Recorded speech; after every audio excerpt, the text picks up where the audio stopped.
Jambo, shikamoo. Marhaba. Hongera bwana, mkuja kujificha huku mbali kidogo. Ukizeka lazima uende eneo ambalo halina kelele tena. Sahihi. Tabia za uzee, kwa sababu duniani kuna tabia za umri. Hata kwenye ndoa hakuna ugomvi. Tabia za umri. Na kuna kitabu naandika ndoa na tabia za umri. Mnapoana pale mna miaka 30 pale mnakuwa na pendo la kununa. Mnaweza kununa hata wiki nzima. Mnashindana kununa, mnatafutana nani awe kiongozi. Mnanuna hata wiki, lakini hamuachani. Mkiingia miaka 40, kunakuwa na pendo la pilipili. Huku inawasha, huku unakula. Lakini mpo pamoja. Lile mwanamke anaanza kukusahau, anakumbuka usichana wake, ndio watu wasema shangazi wanajipamba, anakumbuka usichana wake. Ulimnyang'anya usichana ukampa mimba, anahangaika ajui afanyeje, ndoto zake zote zimekufa, ana depression, anasonona miaka 15 na jina anabadilisha, anaitwa Rose Ananja, sio la babake tena. Kwa ile kwa pendo la pilipili. Mnapozeeka sasa ndio ile pendo la kufa na kuzikana, mnatoka kidogo nje ya daa. Na hakuna kazi ngumu duniani kwa mzee kuvuka barabara. Magari hayo naweza kuchukua hata nusu saa nzima, unaona magari hayaishi. Hoja unde pembeni kidogo Chalinze au Mlandizi au Vigwaza, kuna kufao kwa kuna kelele. Ndio maana nimekuja huku mimi. Huku una miaka mingapi? Mimi nafahamu ulikuwa uko Ubungo. Huko nimetangu 1996 mimi ndio wa kwanza kuja kununua huko. Ukiwa porini kabisa. Lakini nimejenga 2016 nimekuja kuishi rasmi. 2016 baada ya kuona sasa safari ya uzee inakwenda. Niende eneo ambalo nitapata matembele, nitapata machungwa, mapapai, vitu asilia, ili niweze kula vitu asili katika umri huu. Hongera, na eneo ni kubwa bwana baba. Hongera sana. Karibu ekari 4. Hongera sana. Hapa unaishi mwenyewe? Hapa naishi mimi na mke wangu na vijana wangu baadhi. Zamani kwa naishi na vijana wale wa dawa za kulevya ambao ndio shughuli yangu. Kwa taasisi yangu ile Ananja Compassion Foundation. Na shughulika na vijana wa changamoto ya afya ya akili pia. Tumesajili taasisi. Mimi ni barozi wa Umoja International Bible College Dallas, Texas, America. Mimi ni barozi wa mahali sokoni Spring Pray, washa hisia zako. Vijana kama una content tunakupeleka, una maudhui yote unauza hapo, umelala uhitaji viewers. Ipo pale Kawe. Lakini mimi pia ni mlezi wa taasisi 18 Tanzania. Mother of Mercy Foundation, nishati safi ya kupikia na Mama Samia. Real Life Ministry, watoto wadogo tunawatunza wale wanaotelekezwa Buza kule. Lakini pia na Nasifu Orphanage Center na Captain Marugaja wanasoma bure form 1 mpaka form 4 kule Mkuranga kule Shungubweni. Wewe ni mlezi wa taasisi 18 au 19 Tanzania. Hongera sana, sio kazi ndogo hiyo. Hongera sana. Sababu nyingine iliyofanya nije ukiacha haya makubwa ambayo umeyafanya ni hiki kipindi ambacho kipindi cha Kwaresma. Kipindi cha Kwaresma huwa ni kipindi cha aina gani? Unajua sasa ukieleza hivyo katika ukweli watu wanakutukana sana. Ramadhani wanafunga wenzetu ni nguzo kwa Waislamu. Sijapitia sana Qur'an tukufu, lakini wenzetu ni nguzo kwao. Iko hija kama una uwezo, ipo zaka, ipo zile sala 5 zile. Lakini kuna Ramadhani kama nguzo 5 wenzetu. Sisi katika Bible hakuna mwezi maalum, na hiyo ndio inawaudhi sana watu. Kwamba Biblia imeagiza mwezi fulani mfunge Kwaresma. Mwanzo mpaka Ufunuo. Mimi niko kanisani tangu mtoto hujui. Sijai kusoma mahali ambapo imeagiza rasmi mwezi wa 4 au mwezi fulani wote wafunge Kwaresma. Kufunga ni jambo la mtu binafsi kwetu. Anafunga siku 2 au 3. Siku 2 au 3. Haya mambo mengine ya Kwaresma kila yawe na mwezi maalum yametengenezwa na dini, watu wa dini. Na ndio maana wanafunzi walimuuliza Yesu, wanafunzi wa Mafarisayo na wanafunzi wa Yohana wanafunga, sisi je? Akamwambia ambaye yuko na bwana harusi atafungaje? Na Yesu alifunga marai. Wanakasirika watu ukisema hivyo. Alifunga mara moja, hakurudia tena. Kwa nini? Alifanya Adamu wa kwanza alishindwa kwa ajili ya chakula, jaribu la chakula bustani Eden. Adamu wa pili sisi kwenye Biblia tunamuona ni Yesu ashinde jaribu la chakula pale jangwani na shetani. Aliposhinda lile Yesu hakufunga tena. Na watu wanasema mbona kuna mahali Yesu alisema mambo mengine hayawezekani kwa kufunga na kuomba. Sasa sisi wanazuoni ambao tumeenda shuleni, hao wenzetu Waislamu wanaita maamuma, wale ambao wakwenda chuoni, wenzetu wale wanakubali kwamba hawajui. Sisi kwetu wa Kristo yule asiyejua ndio anayejua. Lile neno pale mambo mengine hayawezekani kwa kufunga na kuomba limewekwa kwenye mabano. Ukiona kwenye Biblia neno liko kwenye mabano limeongezwa na mwandishi. Mwaka jana nilisema wakanitukana sana. Kwa sababu gani? Siku hizi watumishi wengi dili yao ni kufunga. Na kufunga Kikristo utakiwa utangaze na ujulikane. Yesu anasema wewe utakapofunga jipake mafuta, mtu mwingine asijue. Jipake mafuta mdomoni, vaa vizuri, usijulikane. Wenzetu Waislamu kutangaza ni sawa, ni nguzo. Sisi haipo hiyo. Sisi watu sasa hivi kuna mibango utakuta imeandikwa tunafunga siku 40. Tunafunga kavu 3. Sasa wachungaji wengi ile kufunga wametengeneza kama wakishafunga ndio wana nguvu ya kiroho. Mungu hawezi kuhongwa kwa wahongwe kitu ndio afanye. Mwenzetu ni nguzo kama amri. Na sisi kufunga kwa Nabii Isaya anasema ni kufunga vifungo vya uovu, kuishi na watu kwa amani zaidi kwanza. Lakini kile chakula ambacho ulitakiwa kula wape wahitaji. Lakini sisi jioni unakuta amejaza mtu unafikiri fuso. Kila dafu lipo, machungwa yapo, mapapai yapo, yani anakula mlo dabo. Ilitakiwa jioni unawapa wahitaji ule mlo ambao ulitakiwa wewe kula. Kuna maskini kule. Kuna wanaokula mlo mmoja. Leo kuna watu wengine wao kitangaza kufunga wanakushangaa. Kuna watu wanakula mlo mmoja maisha yote. Kama maisha yote wamefunga. Wao wameshafunga tayari. Kuna watu wamefunga. Mimi nilikuwa nafanya zamani kazi za ujenzi za zege hizi. Mtu anakunywa kombe cha kahawa. Unajua kahawa inaondoa kuumwa kichwa na inafuta njaa kahawa na kashata basi. Paka jioni ndo anakula. Hana hela. Watu wengine ya maisha yao ni kufunga tayari.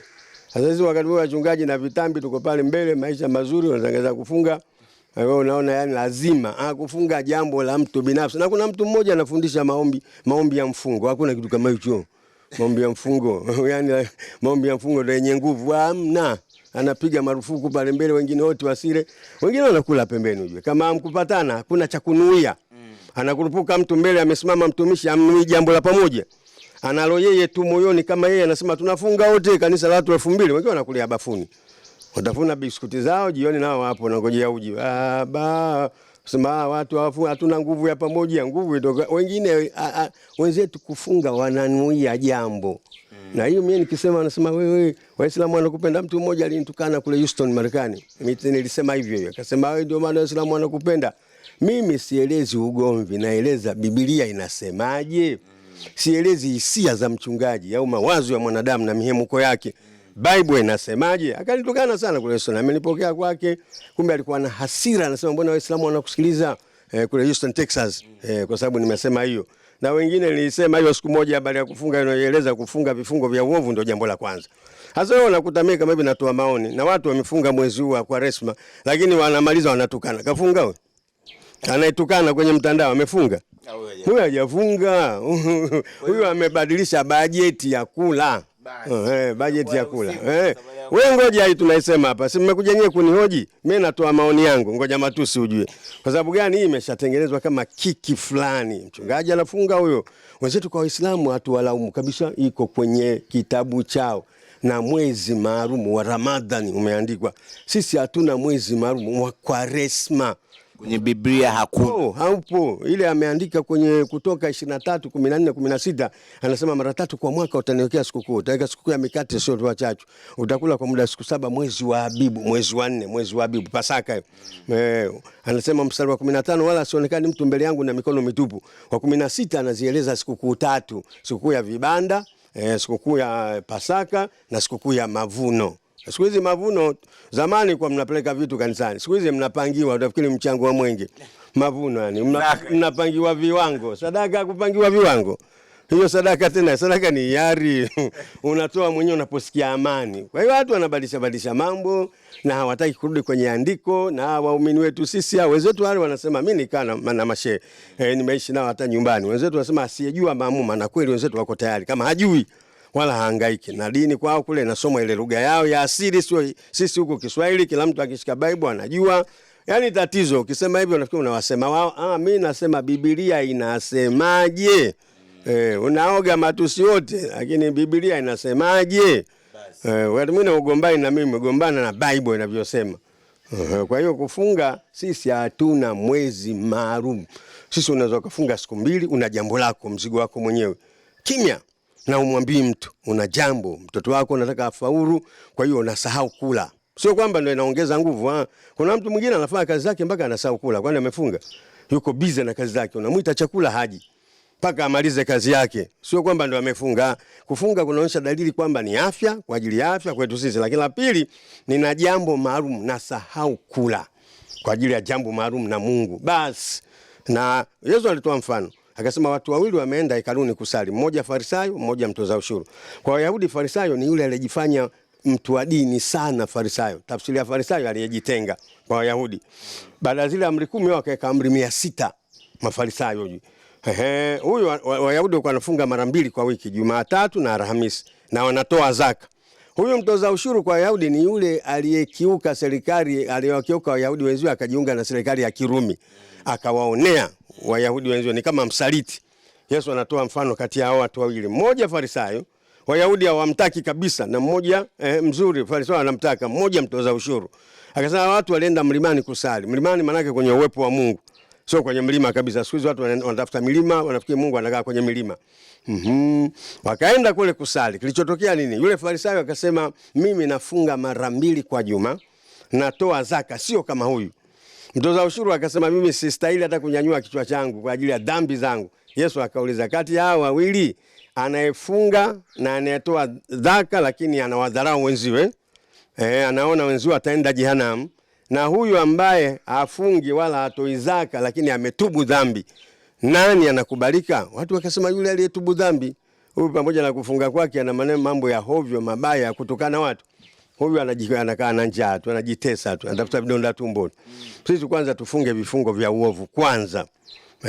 Kuliko kuona kama kuna kiki ya kufunga. Huku unachukia watu, huku umefunga. Huku unatukana watu, huku umefunga. Mimi hapa nazungumza maoni yangu na nitukana eti umefunga.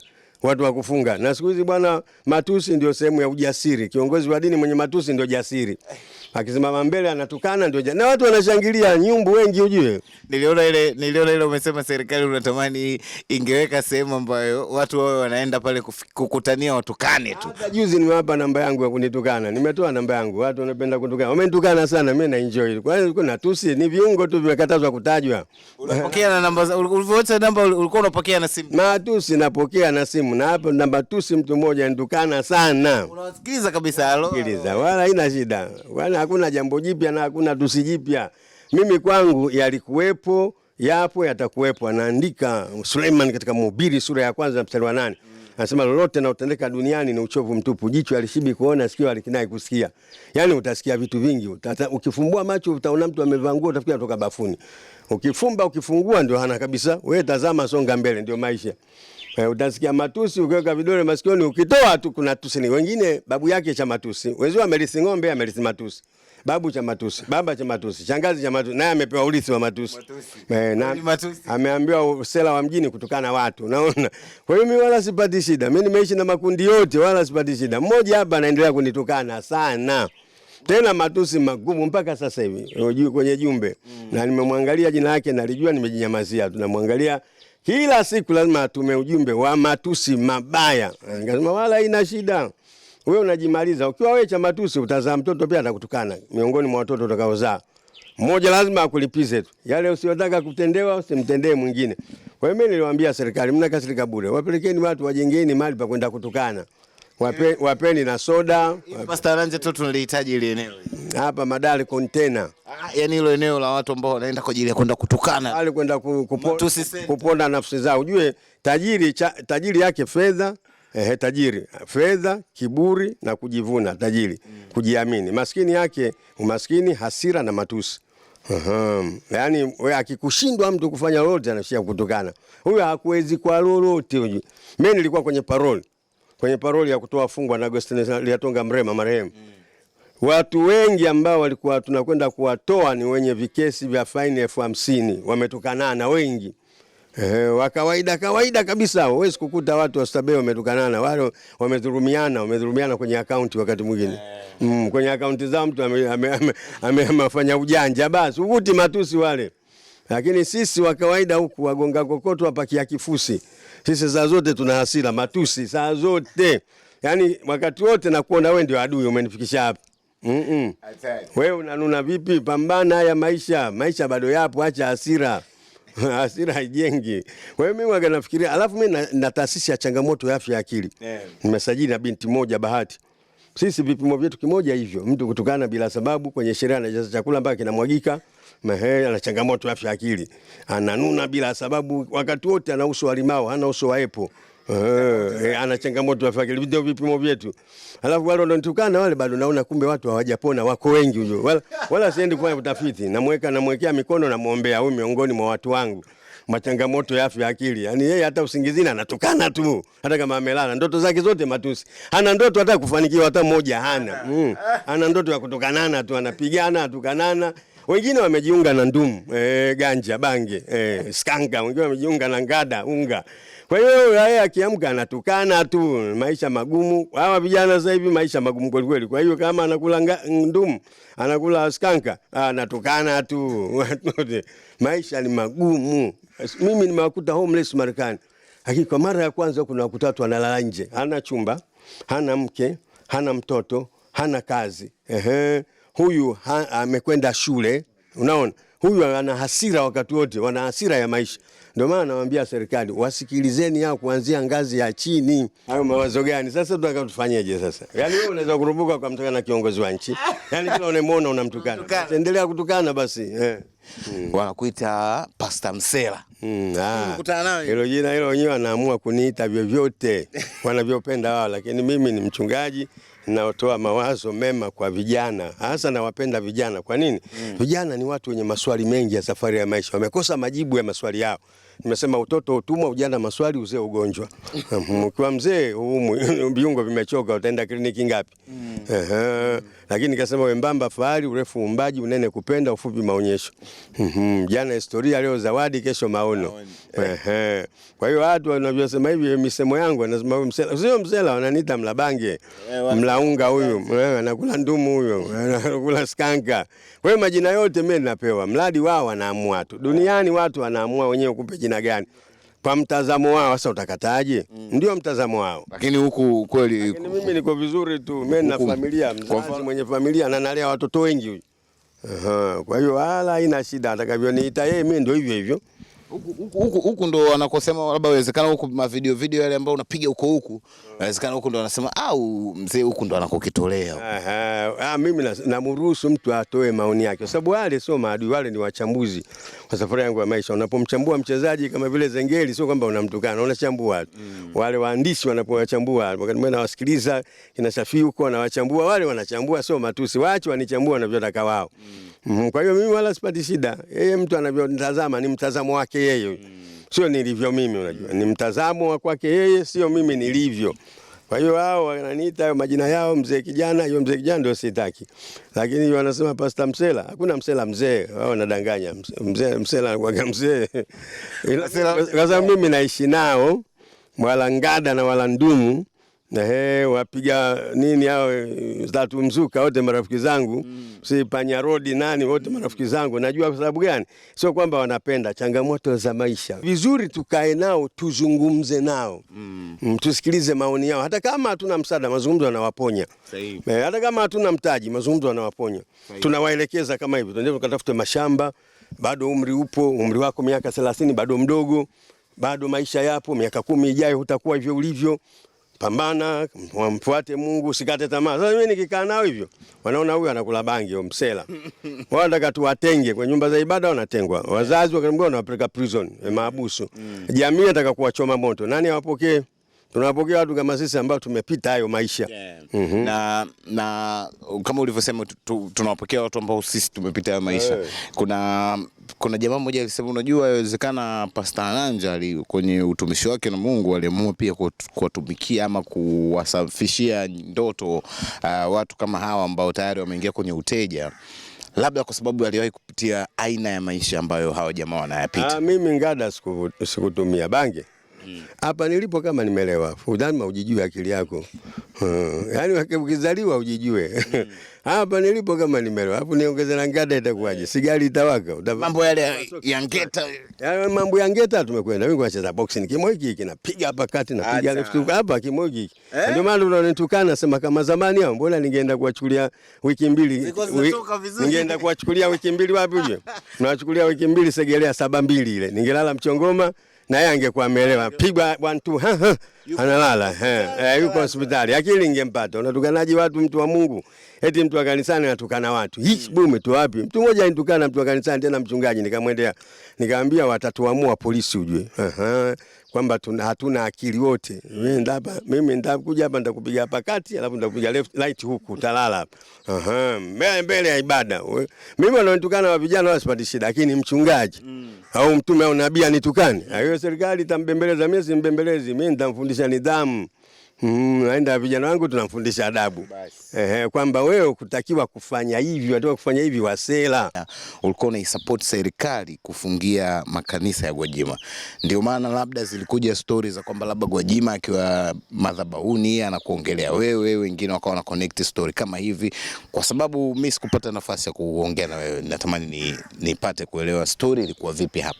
Sasa mimi nakuja kuulizwa kama unavyoniuliza hivi, kutoa maoni yangu. Sasa mimi nilikuwa natoa maoni yangu kwamba sio kwamba Gwajima tu, makanisa yanasajiliwa na nini? Na serikali.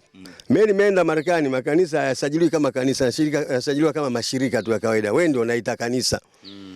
Yanasajiliwa kama mashirika tu ya kawaida. Kwa hiyo huku tunasema kanisa limesajiliwa. Kanisa sio jengo, na kanisa halisajiliwi. Ile eklesia. Wewe umeona Yesu amesajiliwa wapi kanisa?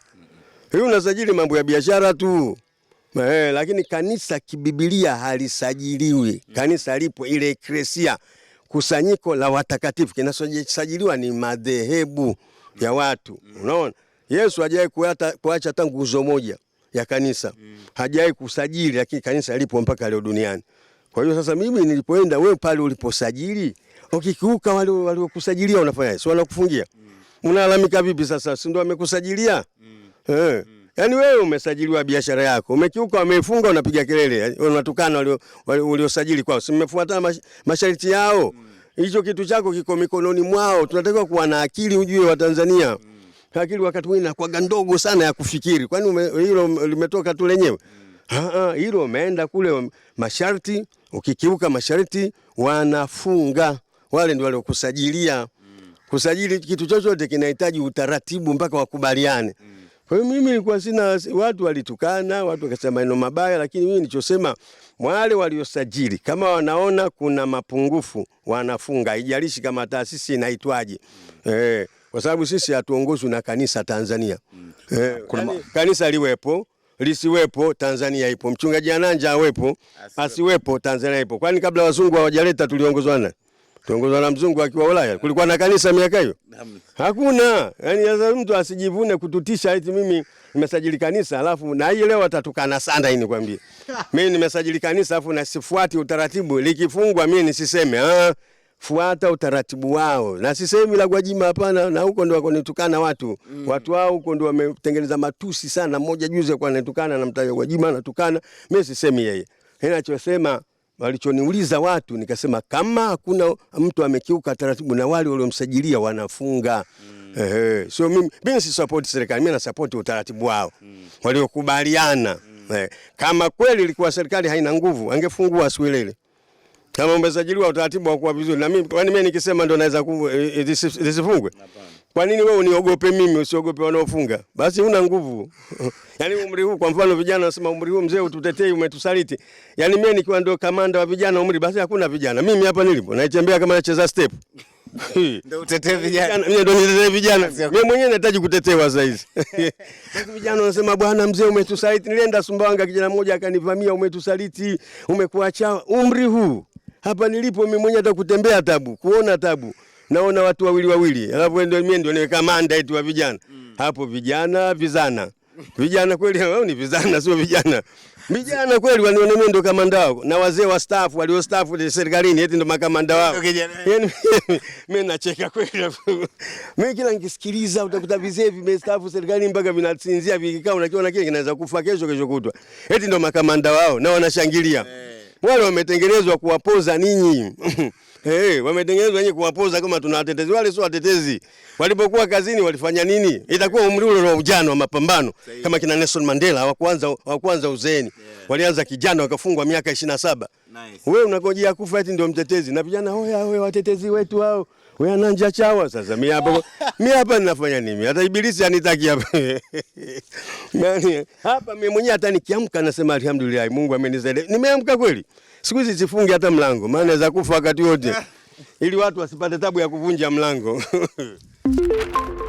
The Page. Information is live.